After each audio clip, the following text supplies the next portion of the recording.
You're out in the wild camping. What happens if you hear a roar? Is it a bear? Now bear with me. I'll explain how to avoid bear attacks while camping. Then I'll move on to some tips about protecting yourself from wild animals. Let's start with a case study. Leah Davis Locan was a 65-year-old woman who was camping near the small town of Ovando in 2021. The town borders a large forest that has around 1,000 grizzly bears living in it. Anyway, she set up her tent behind a nearby museum building. There was a couple close to her tent. They were also camping. Later in the night, a bear came close to their tents. Locan heard the bear sniffing her head. Imagine waking up in your tent and hearing a bear huffing at you. Luckily, the couple came to help and they were able to scare the bear away. Locan had snacks in her tent, which might have been the reason why the bear approached her. She took the food and stacked it in the museum building. She returned to her tent, put a bear spray can at her side, and got back to sleep. Around 4 a.m., the couple was woken up by some noises. They saw the bear near Locan's tent again. They made the animal go away, but it was already too late when the paramedics arrived. Why did the bear come back? What went wrong this time? Firstly, Locan indeed hid the snacks in the museum building, yet she forgot to get rid of the food bags left on her bike, which was about 10 feet away from her tent. Secondly, she kept 2 bags in her tent which she had previously put dried blueberries. Naturally, the bags still smelled like berries. The bear returned to the camping area again and found Locan's tent. Officials said that probably a move Locan made unintentionally while she was sleeping triggered the animal to act. The reason wasn't clear. Wildlife officials added that if a grizzly bear came close to a tent, campers should stay elsewhere and not return to the tent for the night.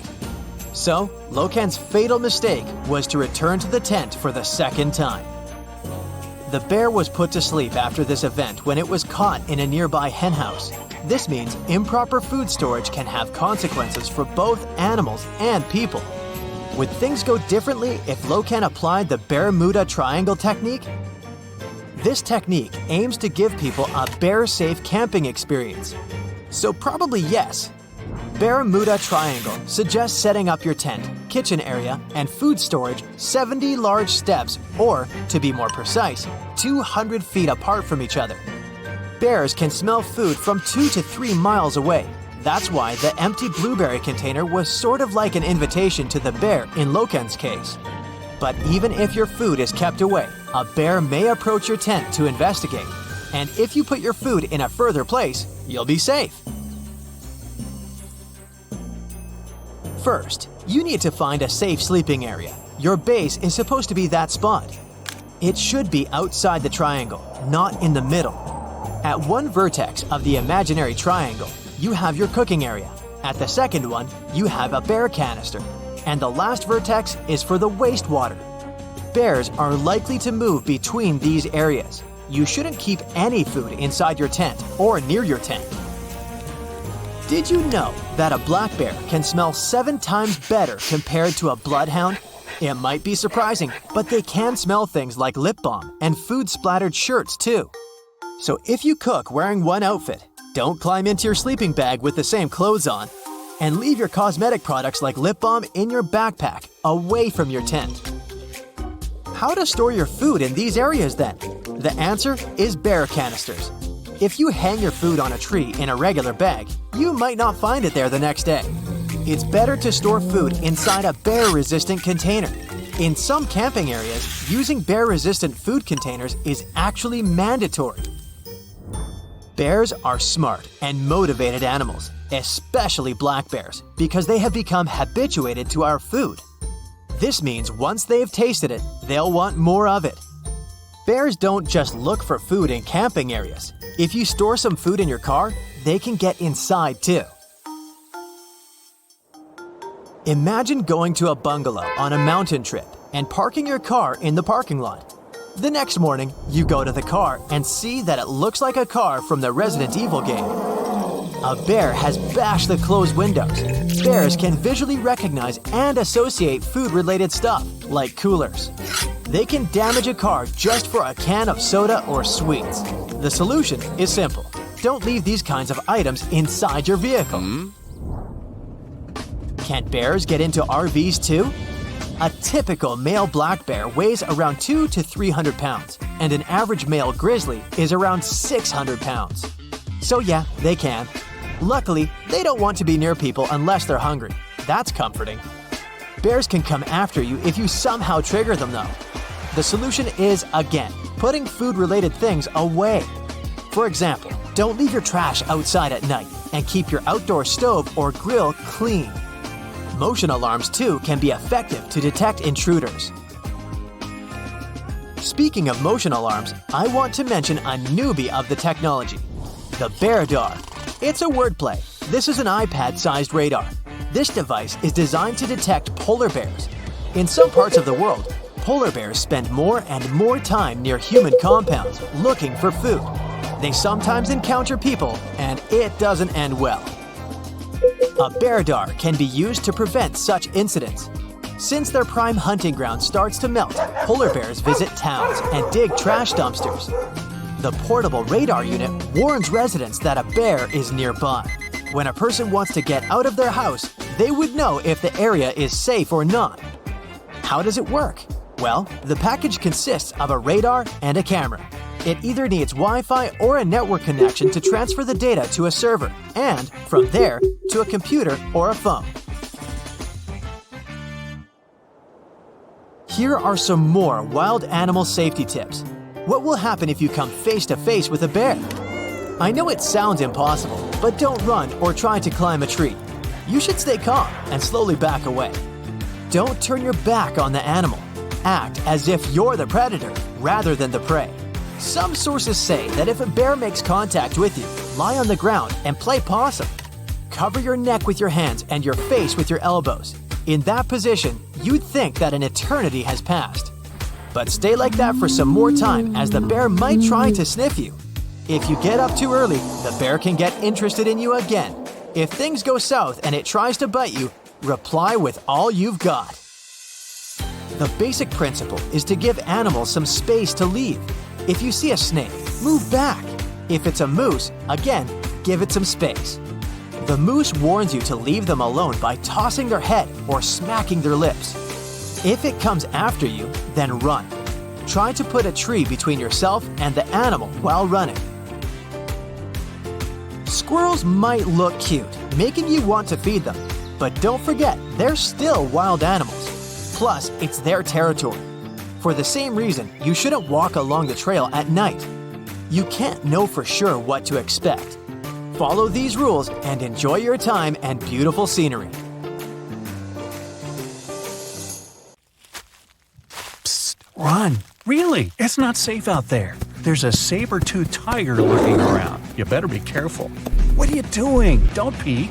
Okay, just one little peek. How's this possible, you ask? That's because you're in virtual reality, of course. These cool but very dangerous-looking big cats were alive during the last ice age. What if they decided to show up at your doorstep out of nowhere? Knock knock, a saber-toothed tiger is waiting for you to buy its cookies. Meanwhile, the coelacanth, this massive-looking fish, comes from a lineage that's been around for over 300 million years. We thought they didn't exist anymore until 1938, that is, when a live coelacanth was found again. Since then, they've been roaming the waters of the east coast of Africa and the waters of Sulawesi, Indonesia. Man, I wouldn't want to go for a swim and meet one of these fellas face to face. Their jaw has an intercranial joint, which means their mouth opens up by a lot. This is so they can eat large prey, like me. Not good. They're huge, too.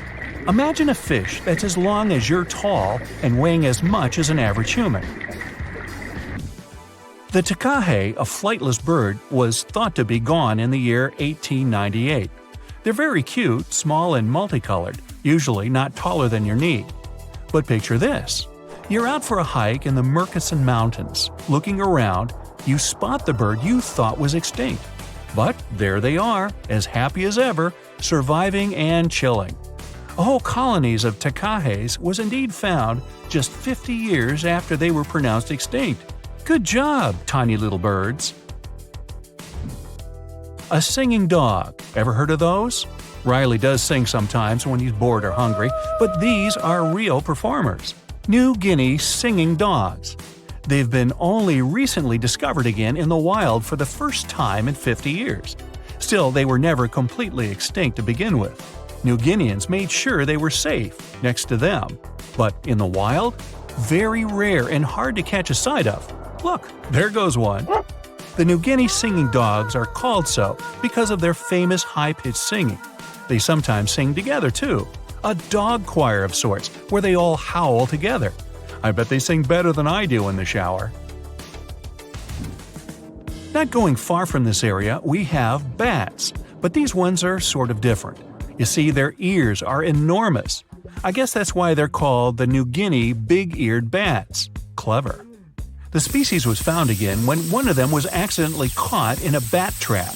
Until then, I guess they were playing hide-and-seek with us, because up till 1890, they had been thought to be gone. They're still not out of the danger zone because of habitat loss. Imagine you discover a fossil of a species you thought had been extinct for a long time, yet 2 years later, a whole living group of said species is found. Well, this is exactly what happened in 1977 with the Majorcan midwife toad. It's sort of brownish in color with darker brown that makes up its skin spots. Other than that, it's just a small toad with googly eyes. The group of live toads was found close to where the fossil was, on the island of Majorca. There aren't many of them left, about 500 in fact, and as of right now, they're declared vulnerable by the International Union for Conservation of Nature. Now, are you a fan of tortoises? You will be when you take a look at this huge beauty. It's called the Ferdinanda Island Galapagos tortoise. It hasn't been seen since 1906, but on February 17, 2019, we were finally able to look at one of these beautiful creatures. It's probably out there with a few of its mates right now, but they also don't allow themselves to be seen. We only know they exist because there's a few tracks and scents. With yet another frog, we have the horned marsupial frog.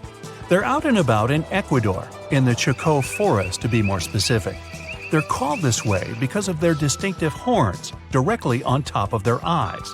You know the pouch kangaroos use to carry their offspring? Well, the female horned marsupial frog also has that, except it's on the back, so it acts as sort of a backpack. They develop their embryos there, and when they're ready to come out, they hatch as complete infants, unlike regular frogs where they start out as tadpoles. One more toad, the starry night toad or harlequin toad. They're black and covered with loads of white spots all over them. Lost for 30 years, it was discovered back in 2019. Picture them as big bodyguards, water bodyguards to be exact. Oh, that's a very big toad on your screen. Well, for the Arhuaco people, that's exactly what they are, guardians of water. They also have their own name for them, Guna. Sounds like a cheese. When scientists found them yet again, they came across 30 of these little creatures, but initially, they were expecting only one. Well, what a nice surprise. Here's a tiger for you, although it doesn't quite look like your typical tiger. It's called the Tasmanian tiger, and it seemingly disappeared since 1936. But then, out of nowhere, people started seeing them out there in the wild just 5 years ago in 2016. They sort of resemble dogs more than tigers, or a fox maybe. Just take a look at its muzzle. Maybe even a mix of both. Then, a few others started popping up too. And if you happen to think you're seeing one right in front of you, but you're not quite sure, check if they've got stripes on their back. They're definitely out there, but still technically marked as extinct by the IUCN. Okay, picture a horse that looks straight out of a movie scene. Tiny, gorgeous fur, very well behaved. It's tiny, but it's not a pony. It's a Caspian horse. They have an interesting backstory to them. They were discovered by Louise Leyland. who got married to an aristocrat in 1957. Having moved to Tehran, Iran, she didn't quite like how the horses behaved there, so she took matters into her own hands. She took a few people with her, and off they went to the Caspian Sea mountain. And in there, they found 3 of these beautiful tiny little horses. Well, that's how the story goes. Coming up next, a possum that was found in an unexpected place. Guess where? You have 3 options to pick from: hiding in a ski resort, in the Australian outback, or in someone's apartment in the bathroom. Which one do you choose? You have 3 seconds. The right answer is a ski resort. Yes, this possum is called the mountain pygmy possum, and it's originating from Australia. So far, there are 3 different living populations of this tiny possum, but it was believed to be extinct until just 1966. There are fewer than 100 of them, so the IUCN has marked them as critically endangered. Also from Australia is the night parrot, an absolute delight to birdwatchers. Very beautiful, yet mysterious. These little fellas live in very remote areas. You can probably count on the fingers of your hand how many times these birds have been seen since they were found again in 1979. That's how rare they are. Have you ever seen a pygmy tarsier? Neither have I. It was only in 2008 that 3 of them were caught. Scientists don't really want to lose track of their movements again, so what they did was gift them with tiny little collars. This way they can live their life as happy as ever and will know they're safe. The last one I want to tell you about is the tree lobster, but as the name might mistakenly tell you, they're not really lobsters. They're just big black bugs with huge legs. Their extinction story is a sad one. In 1920, a cargo ship got stuck on Lord Howe Island, and it had rats aboard. These rats fled the ship and ran straight to land. Even though tree lobsters are bigger than most insects, they're still relatively small compared to rats. The poor things never stood a chance. Still, in 2004, life shone again for these distinct critters. A pair of Australian scientists were out and about on the island and came across 24 of them. All of them were living beneath one single shrub. Hey, if there's enough space for everyone, it's not small, it's cozy. Bottom line, it's better to be distinct than extinct. Don't you agree? So, the most famous survival rule when it comes to encounters with bears is to stay still and pretend you aren't a living thing. But this rule won't work with all bears, only with grizzlies and brown ones. If you're in North America, you'll find those in Alaska, Washington, Montana, Idaho, and Wyoming. Black bears, the ones you need to run away from, live in a larger territory. You can find them in 40 states, much of Canada, and even part of northern Mexico. So, if you're hiking in Yellowstone, you could run into either a black bear or a grizzly. But let's say you're in California. The bear you accidentally meet is most likely a black one. And no, you can't just tell the difference by the color of its fur. Black bears can be black, brown, cinnamon, blonde, blue-gray, or even white. It's getting complicated, isn't it? If you notice a hump at the shoulders of your unexpected date, it's a grizzly. Black bears don't have those. A grizzly will also have a dished face, round ears, and long, light-colored claws. A black bear has a straight dog-like muzzle, pointed ears, and dark claws. We'll have a quiz on this later. Maybe. So, if you're sure it's a grizzly or a brown bear, lie down. Take a fetal position, tuck your knees to your chest, and cover your head to show the bear you won't hurt them. These big guys mostly attack if they feel there's a threat to them. You can never outrun them, so don't even try. If they see you're a harmless little human, in 99% of cases, the bear will pass by. Wait for 2 or 3 minutes until you can't hear the bear anywhere near. It might hang out in the area to make sure you didn't stand up, and if you did, get into attack mode. If you pack well for emergencies and have bear spray on you, take off the safety clip when the bear is around 60 feet away and spray the bear. Aim slightly below its face. It's more effective than just assuming the fetal position. When the bear leaves, run away for safety in the opposite direction from the predator. Got all that? Good. If you're dealing with a black bear, it won't stop if it sees you in a fetal position on the ground. If you don't have bear spray on you and the bear is clearly interested in you, show it who's boss. Throw rocks or your stuff at it. Shout, "Hey bear!" loudly. Clap, make yourself look bigger by raising your arms and jacket. Climb on a rock or a stump. Do whatever it takes to scare it. Black bears are a lot like those bad guys at school who want to steal your lunch. They'll often give up if they see you can stand up for yourself.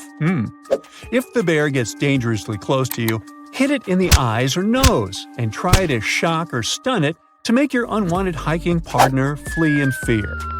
If the bear, no matter which type, is just sitting in the distance and staring at you, try to shuffle away super slowly. Move sideways as a slight angle so you don't trip as you backpedal away from this guy.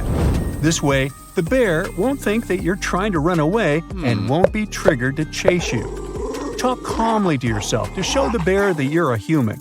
Singing also helps. Hey, maybe she'll know the tune. Avoid direct eye contact with the animal and never stand between the cubs and their mother. Don't freak out if the bear stands on its hind legs. It's not an aggressive move. Says right here. In case you ever plan to visit an area populated with polar bears, don't go without a bear deterrent, like a tank.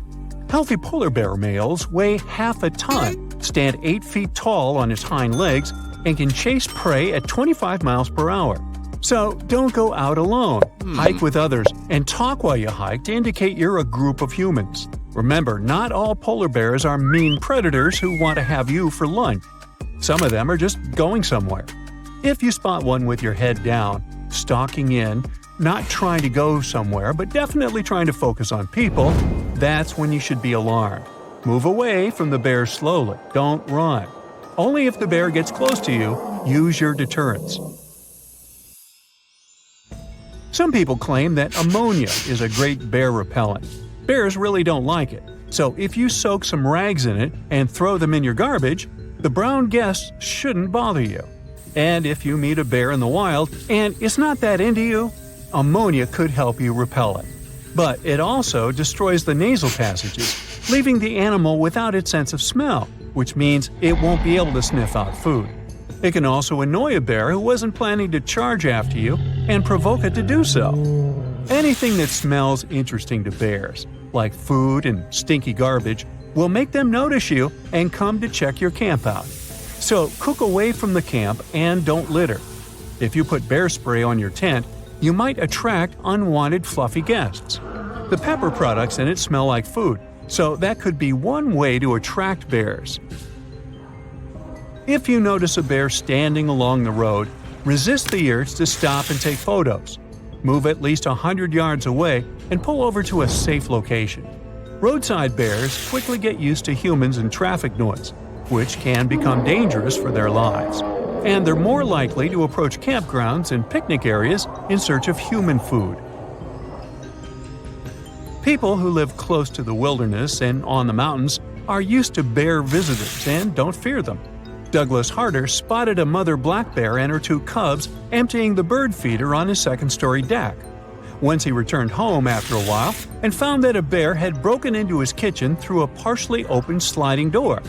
The uninvited guest had scratched up a wall and stolen some junk food before running away. Harder just finished cleaning up after the bear when a cub shoved its face through the cat door. Its photos went viral online. Then there's Kristen Jones. She was visiting her parents in North Carolina and decided to do some yoga on the bank of a nearby lake. She was using earbuds and didn't hear the bear approach her from the back.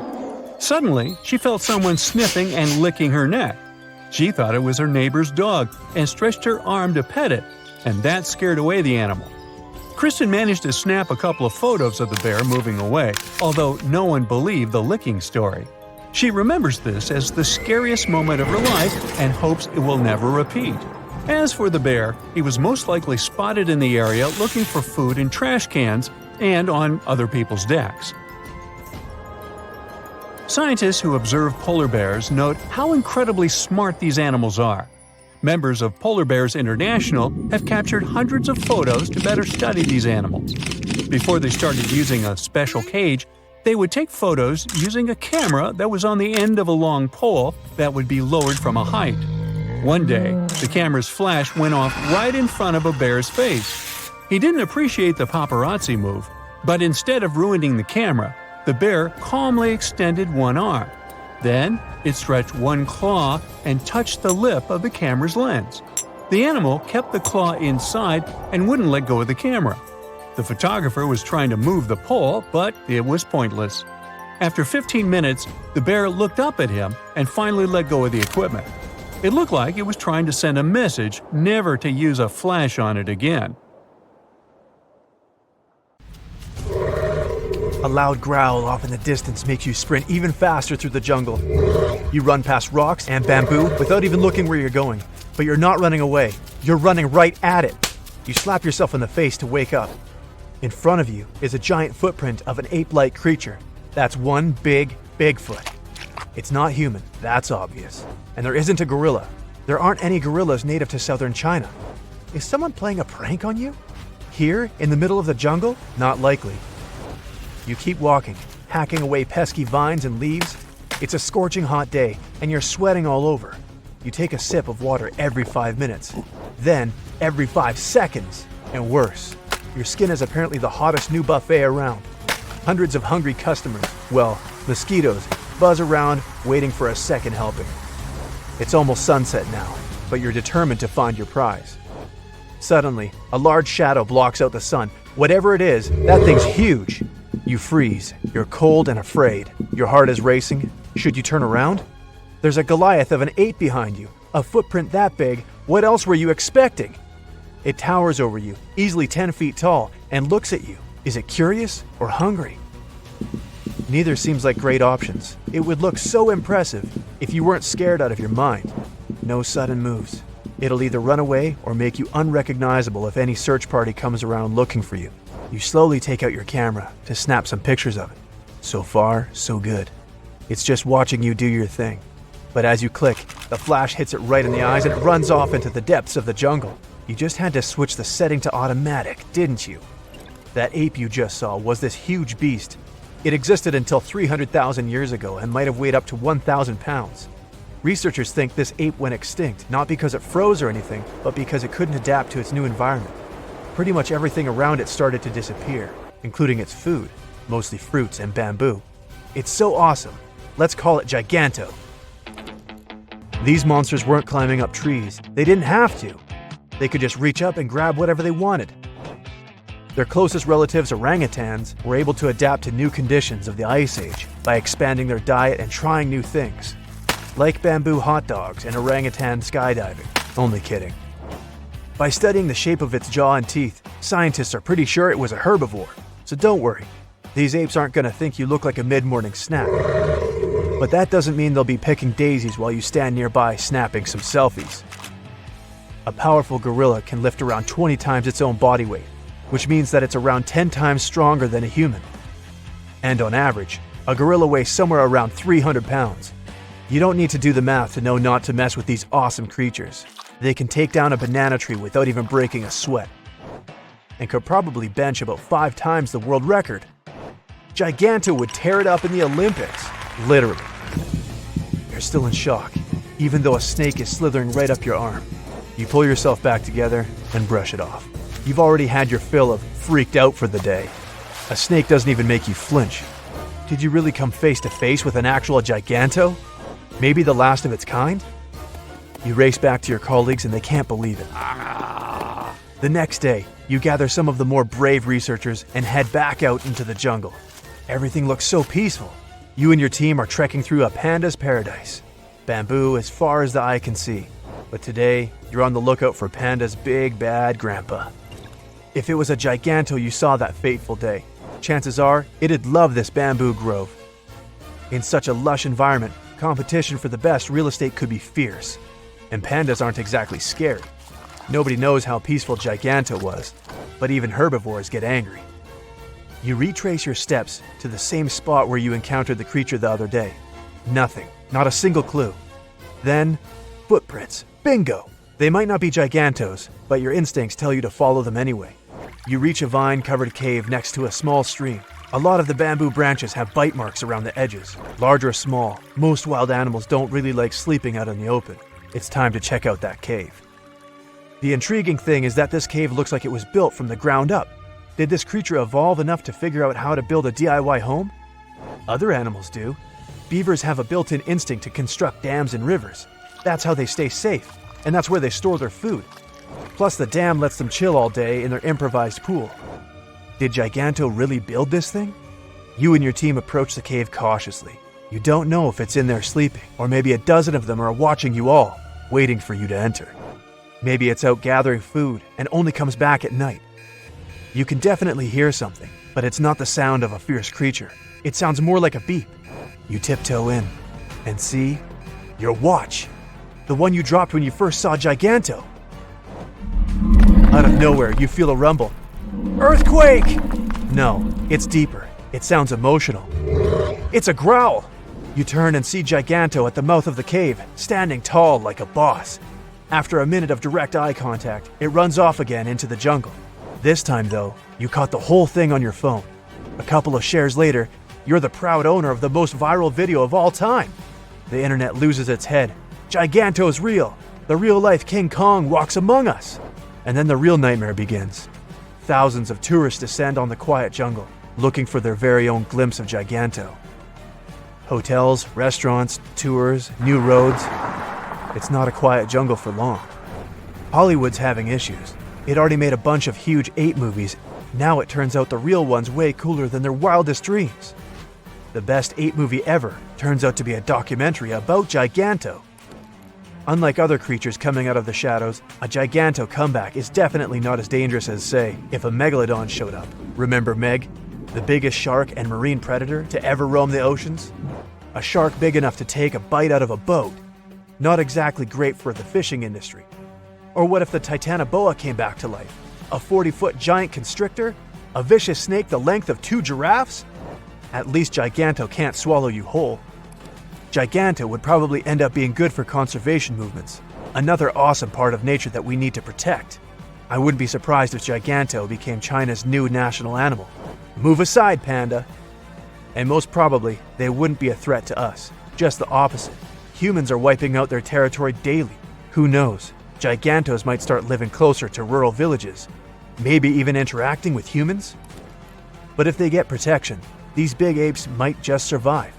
Just like pandas, these animals have a very limited diet and would need constant observation if we want their numbers to grow. They might even unlock clues of our past. Homo sapiens had many other descendants that simply vanished or weren't strong enough to survive and coexist. We don't know how advanced these creatures were compared to their counterparts. Could they use tools? Communicate? We can finally find out. Every species on Earth, you, me, and that nasty neighbor of yours, is destined to go extinct someday. Just like what happened to the woolly mammoths and saber-toothed tigers. Stats aren't bright. Scientists say that 99% of all animals that ever lived are now extinct. Hey, what's that look on your face? Going extinct is not the end of the story. Now listen up. Mammoths might make the greatest comeback ever and even be the key to saving humanity. Nope, they won't give away free money so that we don't have to work anymore, but they can sorta help the weather situation on our planet. In the Arctic tundra, there's this ground called permafrost. It's like soil in the form of ice. Soil turns permafrost when it stays super cold for 2 years straight. But now, permafrost is actively thawing out, and it's bad news for, well, everyone. Because while thawing, it releases a lot of carbon into the air. But what if we had large animals like mammoths there today? They would churn up the soil. The ground would freeze more deeply in winter.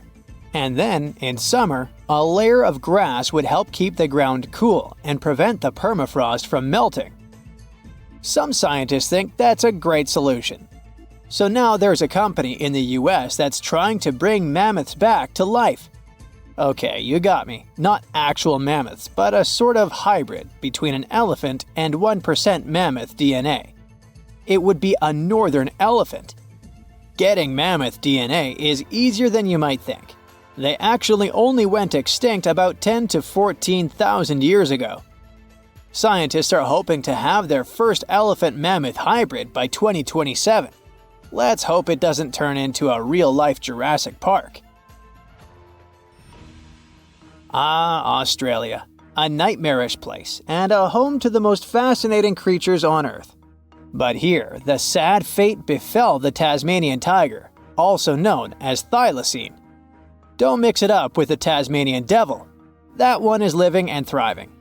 Nope, the thylacine was a marsupial predator that used to chill in Australia, South Tasmania, and New Guinea. It was a nocturnal who preyed on other marsupials, like kangaroos. In the 30s, the farmers suddenly claimed that thylacines were eating their livestock. Looking back at it now, that was probably an exaggeration. But humans started to hunt poor thylacines until they were all gone. And then it turned out that hunting away the important predator isn't the brightest idea. Who would have thought?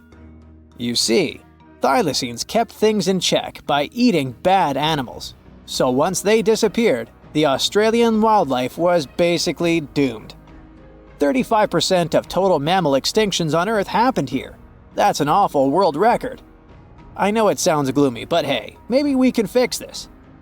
Remember that company we mentioned? It wants to bring back the thylacine too. Luckily, many thylacine embryos are still preserved in jars, like some creepy pickles. If we bring them back to Tasmania, this could help revive the entire ecosystem. Would you be happy to see them back in the wild? Me too. And I would also be happy to see you hitting those like and subscribe buttons so you can keep up with amazing facts all year round. We also have some huge dreams about tiny creatures. Take a trip to Mount Hotham Ski Resort in Victoria, Australia, and here you can find the mountain pygmy possum, a tiny bundle of cuteness. These guys are super rare. We even thought that they were extinct. All we had was their fossils. But then, some skiers spotted a possum in a log pile at the ski lodge in 1966. Imagine suddenly making a great discovery while chilling on vacation. These little possums can spend 7 months of the year sleeping under the snow. They wake up occasionally to eat some stored food, and then they wake up in the spring to eat even more, find a mate, and go back to sleep again. What a relatable fella. Since they've made it into this video, you can guess they're pretty endangered. There are less than 2,000 left in the wild, all because their current homes don't fit them that well. But hooray, we can help them too. You see, their ancestors lived in lowland forests about 20 million years ago. So maybe mountain possums could live better if we moved them there? Of course, we can't just take them to the woods and expect them to survive. Instead, scientists want to slowly release possums into the forest and check up on how they get on with it. Let's hope these cute creatures will adapt to woodland life. The southern gastric brooding frog, also called the platypus frog, was quite a unique creature. It was discovered in 1972 in Queensland, Australia. Back then, this fella shocked the scientists with its super weird birthing practices. Check this out. The mother frog swallows her eggs, turning her stomach into the womb. Then she doesn't eat at all for 6 weeks straight. I could never. Meanwhile, the tadpoles hatch in her stomach, start to grow, and eventually get so big that the mom literally has to breathe through her skin. And then she literally spews out her offspring left and right. Bleh. But this insane process is a great evolutionary achievement, which is why it drew everyone's attention. But the wonder didn't last long. By the mid-80s, all known species of these frogs vanished from their natural habitats. Why? We have no idea. There are many theories, but almost no evidence to back them up. In any case, over the years, these guys officially became extinct. But it all changed in 2013. Scientists started a groundbreaking project named the Lazarus Project. Now they want to resurrect these frogs to learn cool cloning techniques from them. Are you guys ready to copy their genetic preservation method? Yeah, me neither. But let's dive deeper. Literally go in the water. Meet the coelacanth.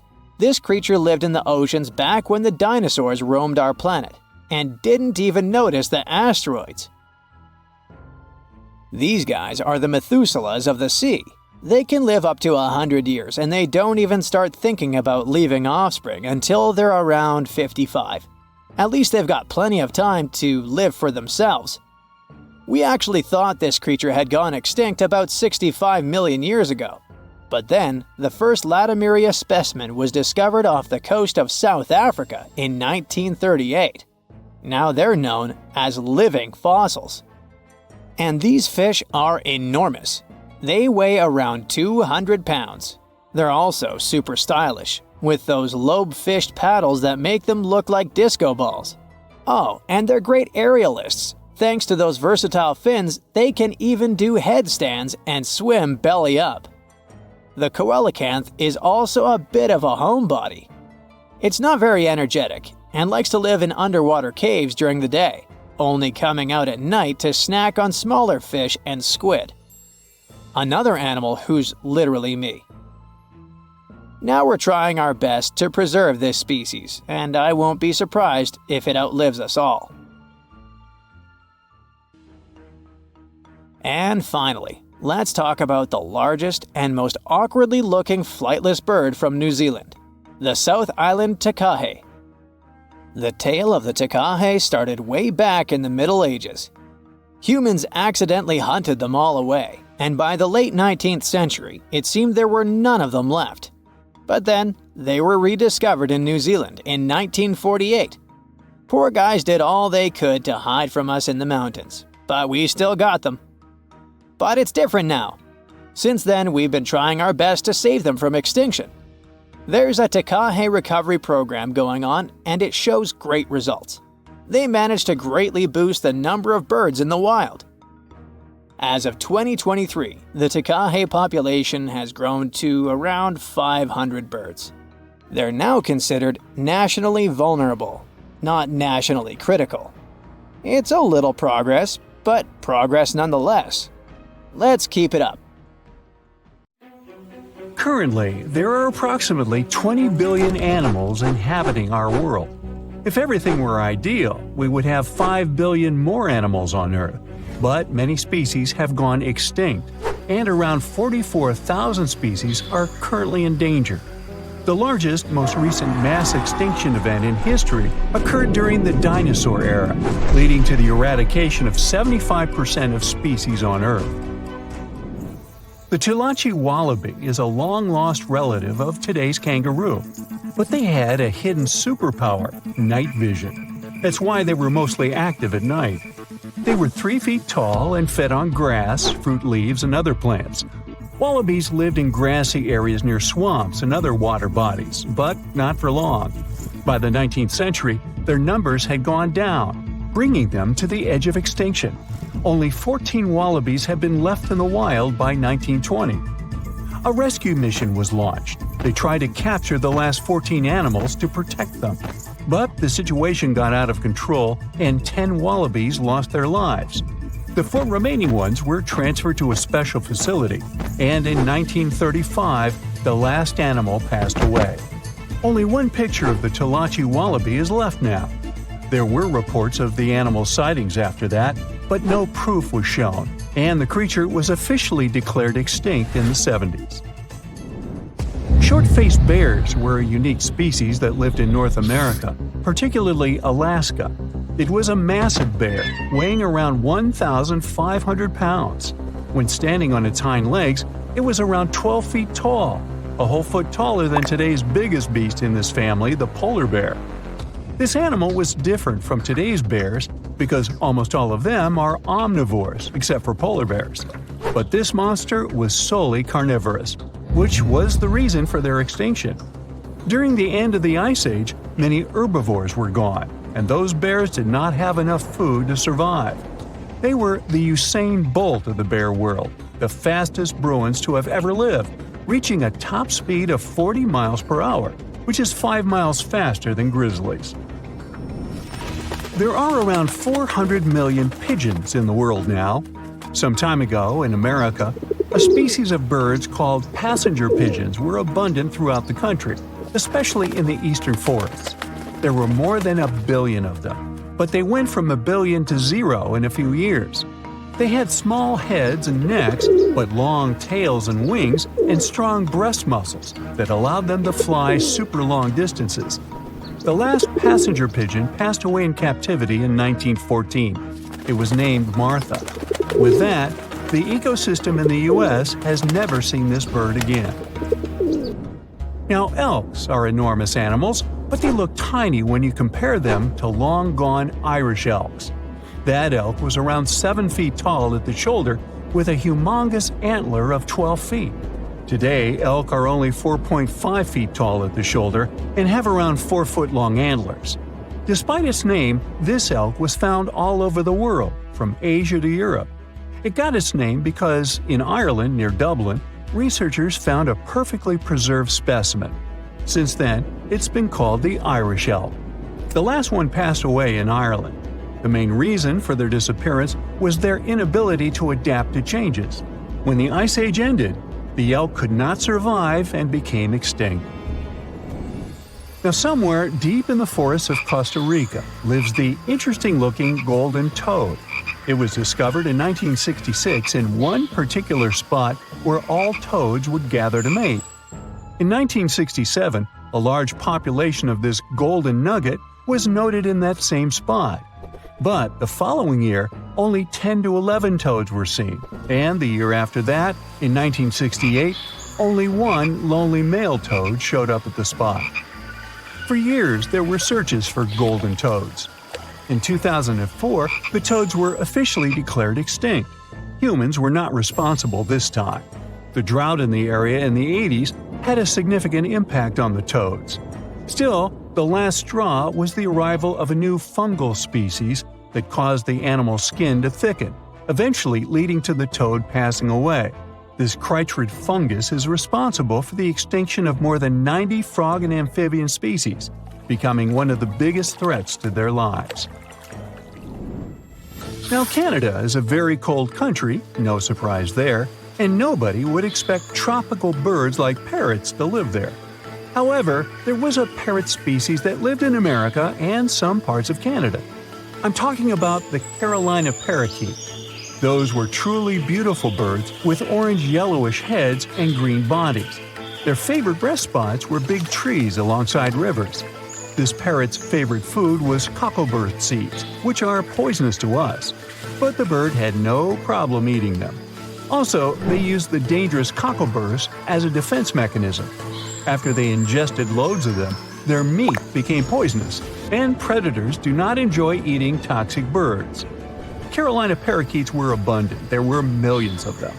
But since the Ice Age, their numbers had been gradually going down because of natural reasons, mainly temperature. By 1935, no such parakeets were left in the wild. Today's African lion had a much more prominent and notorious cousin, the Barbary lion. Those cats were mentioned in many famous old books. They were described as mean, terrifying beasts. It's believed that they were the largest lion species ever. Those big cats weighed around 600 pounds and were 9 feet from the head to tail. Unfortunately, this lion was declared extinct in the 90s due to many factors. Today, we only have one photo of this animal taken from a plane. Paradise parrots were native to Australia. They were genuinely amazing birds with captivating colors. What was unique about them was their nesting habits. They only nested in termite mounds. This parrot was always on the edge of extinction, and the reason for that is still unknown. Mice, rats, and other animals also hunted them, and it added fuel to the fire. The last bird was spotted in the year 1972. Since then, paradise parrots have only been seen in museums. The Gulf of Mexico was once home to Caribbean monk seals. This species of seals enjoyed spending time in the warm subtropical climate of the Caribbean. Most of the time, they were found near reefs and islands, foraging for food. Like most of us, they also loved sandy beaches and were usually seen in groups of 100 seals, resting before the next adventure. In the year 1886, monk seals were declared extinct. You can still see this animal in 2 museums. Both are located in the UK. As we all know, zebras have black and white stripes. But once, a zebra species had only half the body covered with brown and white stripes. The rest was just brown, and the belly was white. It was called the quagga. They lived in the southern part of Africa in grass fields and wet pastures, like today's zebras, and ate grass and other plants. The last quagga perished in 1888, but not all hope is lost. Today, extensive research is being done to bring this animal back into the wild. Australia is home to many outlandish animals, but the craziest ones are probably gastric brooding frogs. This species is not like your ordinary frog that lays eggs. They hatch their young inside their stomach and give birth by vomiting around 25 fully formed young frogs. Sometimes their stomach becomes so bloated that they have to breathe through their skin. 2 species of this frog were discovered in the northern and southern parts of Australia in the 1970s by Mike Taylor. A decade after their discovery, both species are gone. The main reason for their extinction is the chytrid fungus. Luckily for them, they're also part of a de-extinction program that's putting serious efforts into bringing them back into the wild. Endless hot deserts seem lifeless at first glance. But among these sands, you can meet dangerous and sometimes creepy creatures. Some of them can only cause health problems, but some can stay in your memory forever. Let's get to know them, starting with dangerous ones and finishing with real nightmares. So, you're walking through a desert and see a big teddy bear with open hands. You understand that it's probably a mirage, but still, you come closer. You were right. It's not a plush toy, but a giant cactus. There's something strange about it. Thanks to some strange fluff, the branches resemble the arms of a teddy bear. However, this is not fluff, but thousands of thin needles, and they are the reason you shouldn't come closer. The cactus is called the jumping cholla, or teddy bear cholla. It grows in the desert areas of Arizona and in the northern part of Mexico. Don't worry, this cactus won't attack you, but it will cling to your skin or clothes if you touch it. Such a fur coat protects the cactus from animals, creates shade, and saves it from heat. The lateral branches are the most important parts of the plant as they carry out photosynthesis and accumulate a large amount of moisture inside. So, despite all the danger, the cactus can be helpful for desert wanderers. And the danger here is needles. If you look closer at them, you will see they have the shape of hooks. One touch, and hundreds of thorns are already in your finger. It's pretty difficult to get rid of them, and the needles cause unpleasant, painful sensations. But the coolest thing about this cactus is the way it reproduces. The plant clones itself in a new place. When animals and people pass the jumping cholla and touch it, the cactus gives them a small piece of itself, along with the needles. As soon as you throw this piece to the ground, it takes root and starts growing. The degree of danger is rising. The next monster from the desert is running toward us, and that is an ostrich. Many think these animals are cowards hiding their heads in the sand. You will most likely change your mind if you're unlucky enough to meet one. Usually, ostriches are not aggressive, but you should run if you come closer to their nest. On the other hand, you won't be able to do that because ostriches move at a speed of 43 miles per hour. You need a car to get away from them. They run and hit their enemy with their chests. There have been cases when ostriches attacked vans and caused significant damage to them. But the main danger these birds present is their powerful legs with sharp claws. They can deliver strong blows with them and even beat a prone opponent. So yes, if you see an ostrich in the distance, go the other way. This small spotted lizard lives underground almost all the time in the arid deserts of the southwestern US and northwestern Mexico. Sometimes it goes outside to find lunch. It only seems cute, but in fact, it's a dangerous Gila monster. Its thick skin protects the reptile from hawks, coyotes, and other predators. But its main protection is its venom. Snakes and spiders inject their toxins using long, needle-like fangs.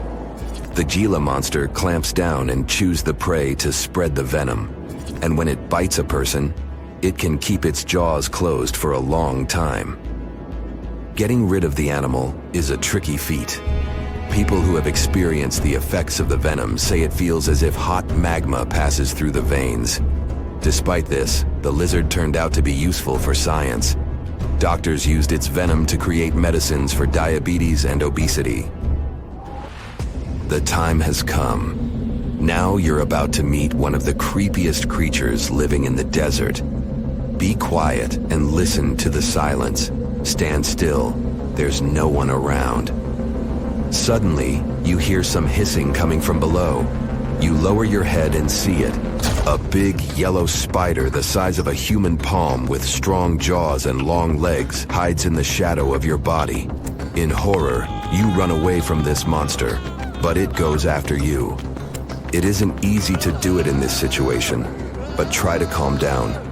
The creature isn't interested in you. It wants only your shadow to hide from the scorching sun.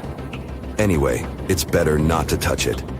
The powerful jaws of the camel spider can cause unpleasant sensations, to put it mildly. And, by the way, this creature isn't really a spider. Yeah, it belongs to the class of arachnids, but it's a separate species, Sulpagid. It likes to bite. It's fearless and pretty aggressive. The spider preys on insects, lizards, rodents, and small birds. It can also move at a speed of 10 miles per hour. For their small size, this is very fast. You need to be a professional athlete to run away from it. Most often, you can find camel spiders in the deserts of the Middle East, but they also live in Mexico and the southwestern US. These runners are nocturnal and try to avoid the sun during the day, so they are always hunting your shadow. By the way, they got their name because they often hide in the shadows of camels. You won't hide from them during the day, but they will also want to come after you at night, especially if you make a fire. Sulpugids always run to the light in the hope of eating something. Some species of these spiders make a hissing sound to scare their enemies away. Now, let's calm down for a second and leave the hot desert. We're going into the humid tropics of Tanzania. Under tree bark, fallen leaves, and in dark caves, you can meet one of the most terrifying creatures on Earth, a tailless whip scorpion. Imagine a big scorpion without a tail, with a flat body that looks like it has been pressed by something. It's similar to spiders, but has no venom glands and can't spin a web.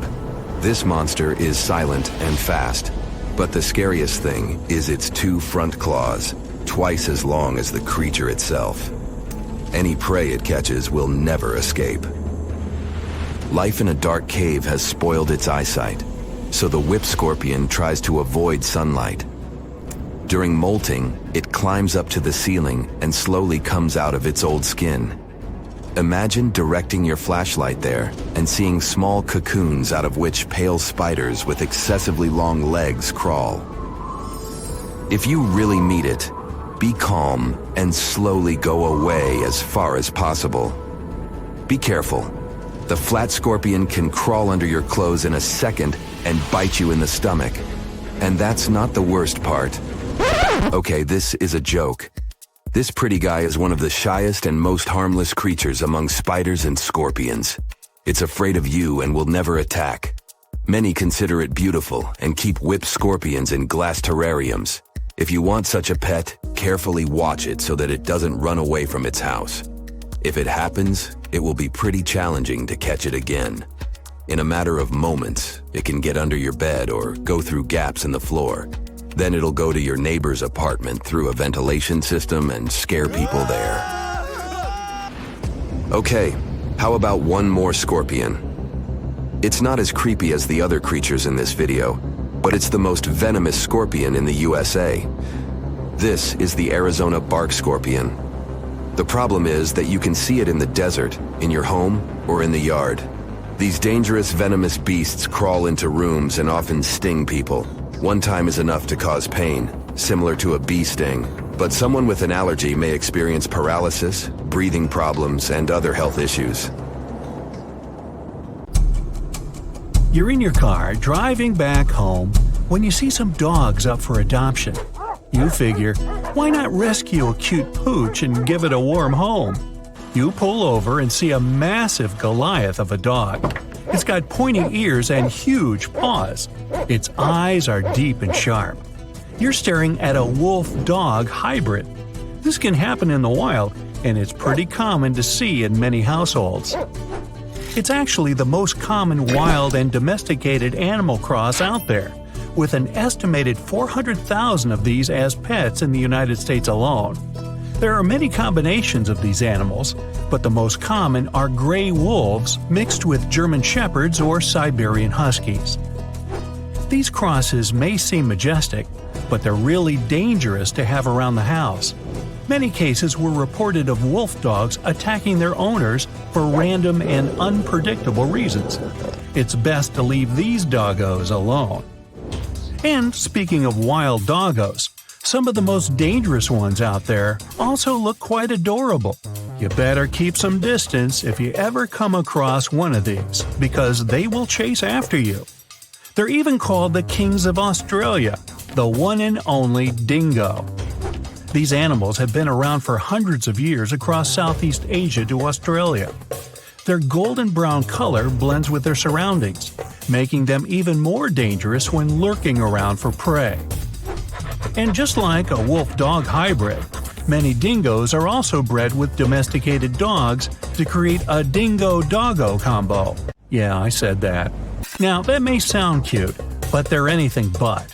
They're still wild animals that hunt in packs and are ruthless even to humans. Now, this one may seem like a no-brainer, but there are enthusiasts out there who keep venomous snakes in their houses. Not everyone can handle those serpents since they need proper care and attention. Some states even banned owning them. Sure, it may be pretty cool to show off one of these to a group of friends at a party, but stats show that there are at least 10,000 snake bites a year in the United States. Some of these are pets. Snake handling professionals equip themselves with proper gear and tools when extracting them from unwanted areas. So having one in the house on purpose is risky enough. And there are many venomous snakes in the wild that are actually in danger and shouldn't be kept at home unless for nurturing. When first introducing this animal, explorers described it as a mix of a duck, a beaver, and an otter the size of a house cat that laid eggs. Come again? Scientists brushed the platypus off as fiction until they saw it with their own eyes. Cute as it may be, this weird mammal is actually venomous. On its webbed back feet, its heels hold spurs for self-defense and to escape and wiggle their way out of danger. As you can imagine, keeping a venomous duck-billed beaver isn't something you should do, even though they look so adorable as babies. Platypuses are extremely hard to take care of and need massive amounts of real estate to swim and roam around. They're really picky with their diet and can be quite aggressive when handling them, but they might make a good secret agent. Owning a cat isn't usually a big deal, unless you're dealing with a serval. These wild cats are bigger than the typical house cat and look like little leopards. Yeah, they look majestic and like to jump from place to place, but they're still not highly recommended to keep at home. They've been known to cause a ruckus in the house and rip up curtains and couches with their claws. They rarely listen to humans and are aggressive when played with. They're very clever and need loads of places to climb and explore, and do all kinds of serval things. A slow loris is just an animal you want to hug all day. Its large, bulging eyes make you want to cry for joy. The way it grabs onto branches with its tiny hands brings smiles to everyone. And it does it all so slowly. But there's a dark secret to handling these primates. They're endangered and illegal. And even though they look oh so cute to handle, they're actually in extreme distress. They're night animals and can't handle too much interaction.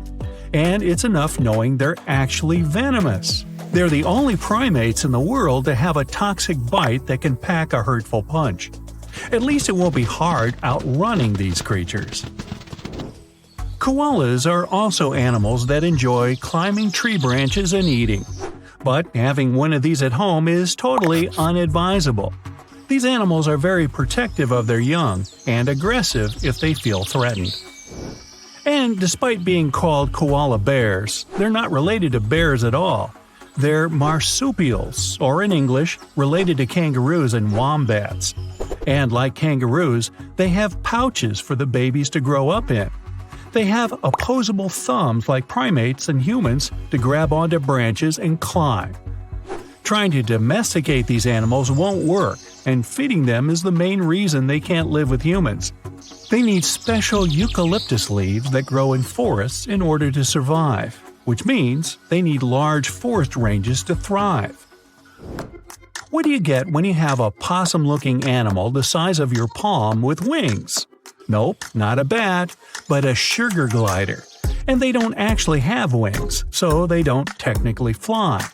Bats still hold the record for the only winged mammal out there. Rather, these marsupials have a thick layer of skin that stretches from their hands to their back ankles that acts like a glider. Their thick furry tails are used to steer themselves while gliding down.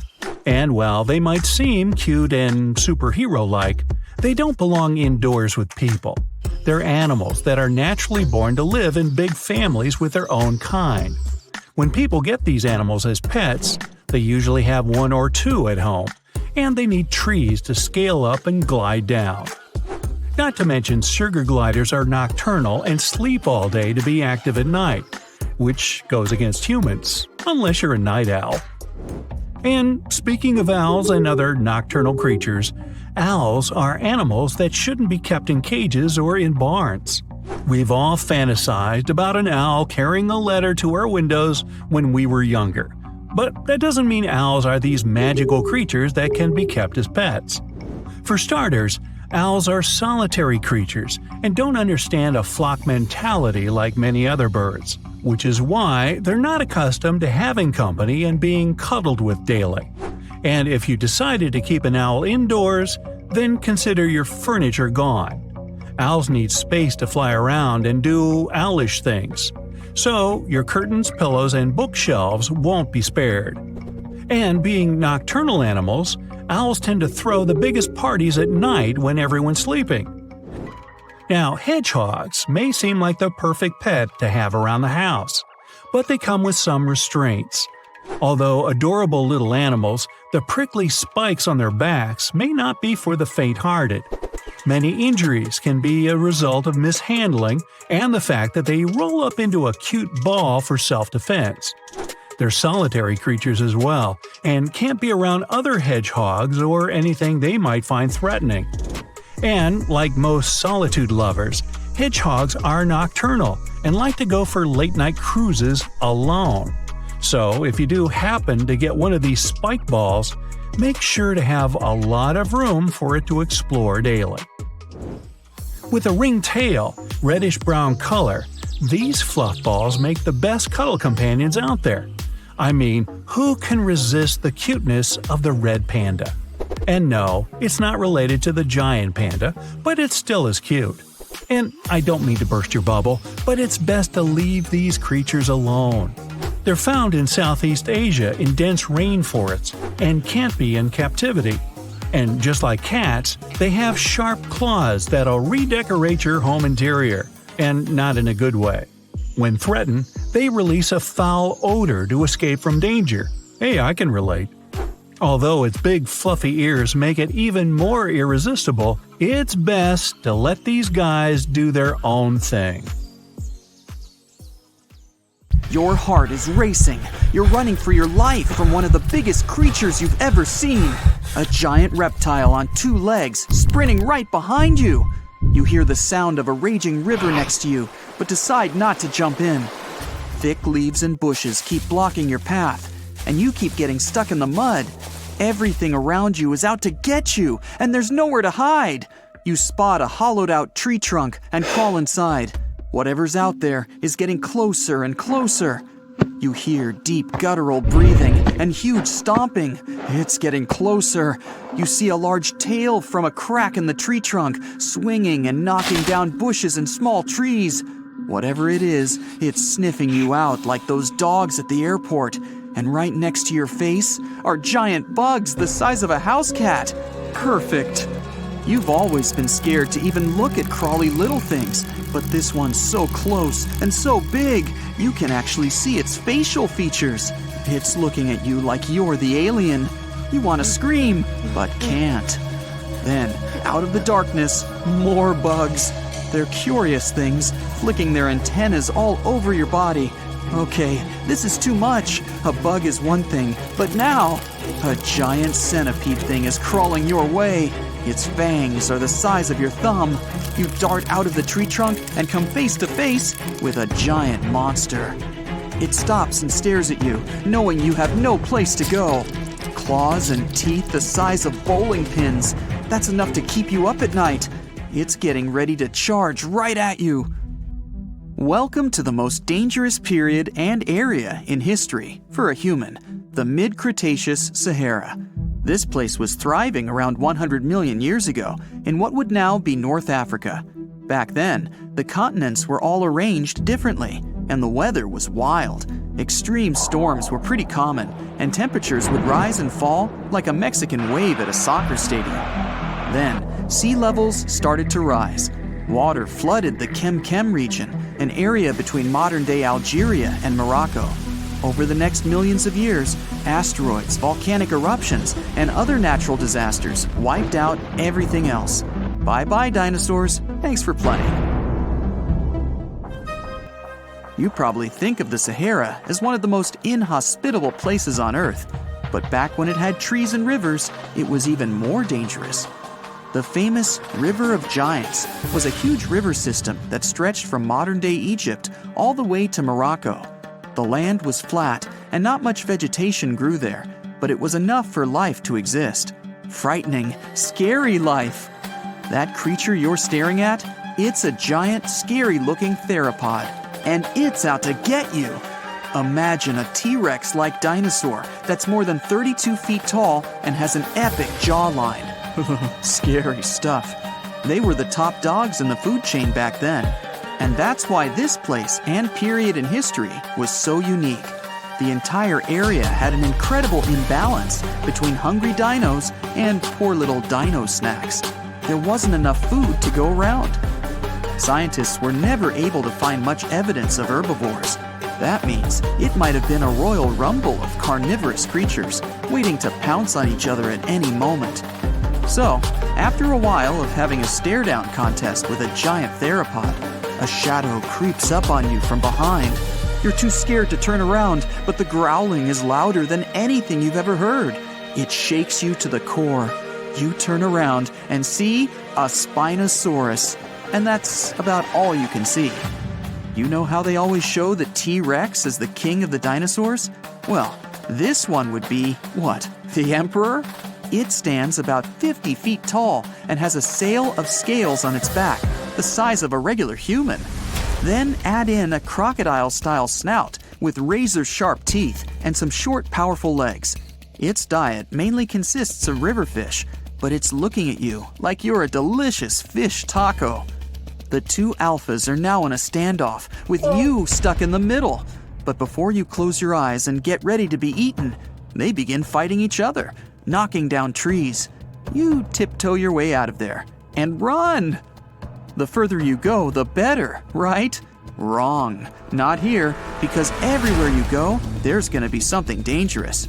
During this period, there was danger in the sky, in the water, and on land. There were small mammals scurrying around here and there, but they mostly stayed in the shadows to avoid danger. After 5 minutes of running as fast as humanly possible, you make it out of the forest and onto an open plain. Bad move. Now there's nowhere to hide. Suddenly, you hear another shriek. You look behind you. Nothing. It's just short grass everywhere. Then you tilt your head up to the sky and see what looks like a giant bird. Only these are technically flying crocodiles. There were plenty of huge pterosaurs that ruled the skies. Alanqua saharica was a flying reptile that may have eaten fish in the river. Those fish must have been tasty. It had a huge wingspan and long slender jaws. Oh, and it was the size of a small bus. This one found you and is racing down to catch you. You run for your life, again. And this time, there's no place to hide.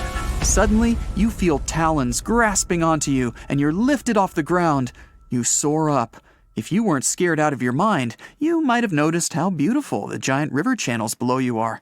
The Alanqua maneuvers like a fighter jet, headed for the mountains, dodging all obstacles. You see a large nest with some mini beasts in it. They're hungry and as large as you. Not a great combination. You try to break free, but it's impossible. The creature drops you in the middle of the nest and flies off. You try to cover yourself, but the little ones keep pecking away. It's only a matter of time before it's too late. You look down below you and see the river. You can't tell how deep it is, but it's got a really strong current. You're out of options. You dive into the raging river and get dragged along with the current. Safe for now-ish. Imagine it's 2021. You're walking along one of the hottest and driest places on Earth, the middle of the Sahara Desert, only to find fossils of oversized fish. They ranged from bite size to bus size. Even freshwater sharks lived there. These weren't your average little fishies. Judging by their teeth, those guys meant business. You might even find a giant sea turtle swimming around. Okay, back to your wacky adventure. Luckily, you wash up on a safe sandy part of the river where you're able to relax. You drink some river water and try to find a safe place to make camp. Every noise you hear makes you jump. You sit down and try to enjoy the calmness of ancient Earth. Just when you feel you can finally catch your breath, you see a Spinosaurus walking along the river on the prowl. You run off and hide under a bush. It passes you by. You're safe. Or not. It turns, shakes the bushes, and sees you. Just then, a large boom scares it away. It's the sound of you jolting awake. You turn on the light and see your cat staring at you. Those dinosaurs seem so real, probably because of that documentary you were watching right before bed. The entire mid-Cretaceous ecosystem depended on rivers for daily life. Just like all ancient civilizations, rivers were essential for the creatures of the time. And very recently, scientists discovered a new species of snakes that went extinct back then, with no known descendants. To understand these ancient ecosystems, it's important to know a lot about fossils. You might find two different fossils side by side, but those animals might have lived millions of years apart.